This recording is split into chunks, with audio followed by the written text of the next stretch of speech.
When used for docking a boat, ropes are called lines. Dock lines limit fore and aft and side-to-side movement to protect your boat from being damaged by wind, waves, or current pushing it against a dock or into other boats. Breast lines come off the boat at a right angle and limit transverse motions toward or away from the dock. Spring lines run at a shallow angle along the side of the boat and dock and limit how much it can move forward or back. Bow lines from the bow forward to the dock and stern lines from the stern aft to the dock do some of each. Fenders provide additional protection. Tying up at a dock is most elegant when done simply with the fewest number of dock lines serving the greatest number of functions. At least 5 lines of sufficient length and weight relative to your boat size should be carried on board for docking.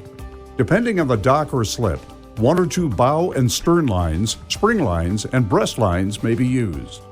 Properly tying dock lines means paying attention to 3 things: strong attachment points, good hitches, and the right combination of lines. Leave space between the dock and boat for fenders. Simple and neat, tied to a cleat. Make sure your lines are tied to strong attachment points on the boat and dock. Usually a cleat is best, but a strong point may also be a ring or towing eye stronger than the load from the dock line. Strong points will have hardware bolted through the hull or deck with an underside back plate.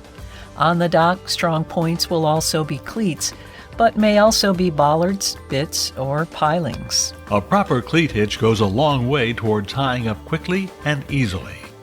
Bring the line around the furthest horn from its attachment on the boat. Make a figure 8 over the 2 horns and turn the line under itself so the bitter end exits in the same direction.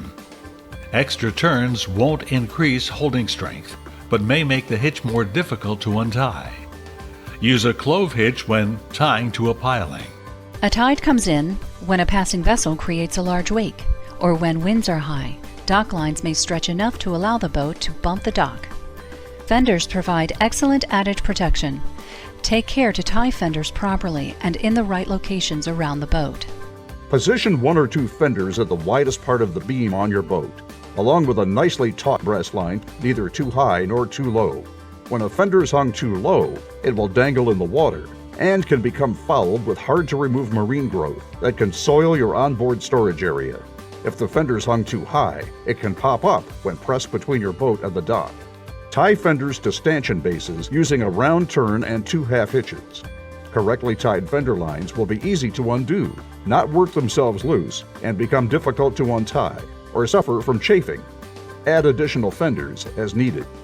For a short stop, a bow, stern, and spring line should suffice. Run the bow line forward and the spring line aft to limit the boat's motion in both directions and still allow some motion up and down. Run the stern line aft from the side of the boat furthest from the dock to limit both transverse and forward motion. Spring lines prevent your boat's forward and backward movement. You can use a pair of lines to spring your boat or a single long spring line. Tie one end on the bow cleat and run it through the chock to the dock cleat on your boat's beam. Hold the line as tight as you can and tie a cleat hitch with the middle of the line. Check to ensure there's a good distance between the dock and the boat's bow. Then, lead the other end of the line through the chock and tie it to the cleat on the boat's stern, keeping it as snug as possible. Properly place fenders and tighten the lines. For heavier weather and longer stays, add a second spring in the opposite direction of the first. Short breast lines limit movement and can be placed fore, abeam, or aft. To reduce the risk of falling into the water when boarding, tie your stern breast line closest to the dock. Being so short, breast lines limit a boat's vertical motion and have disadvantages with tidal ranges or wakes from passing boats, and can cause instability when boarding. Tying up in a slip typically works best with 2 bow lines and 2 stern lines. Leave room for the water to move up and down. Instead of a breast line, run your bow lines forward and cross your stern lines so all lines work together to limit motion forward, aft, and side to side. If your boat is over 35 feet or you expect a great deal of wind or current, add a set of spring lines. Although there are 9 possible dock line configurations on a boat, generally you should only use 3 or 4 lines at a time. Too many dock lines can become tangled and make the boat less secure. If you're involving your passengers or have dock hands available, give each person clear instructions about which line to hold and when and where to attach it. Direct passengers on where and how to attach their lines to the boat, when to disembark, and what to do with their lines on the dock. If they don't know how to tie the needed knot, they can loop the line and hold it until you come to tie it. Be careful not to let lines fall into the water and foul the propeller.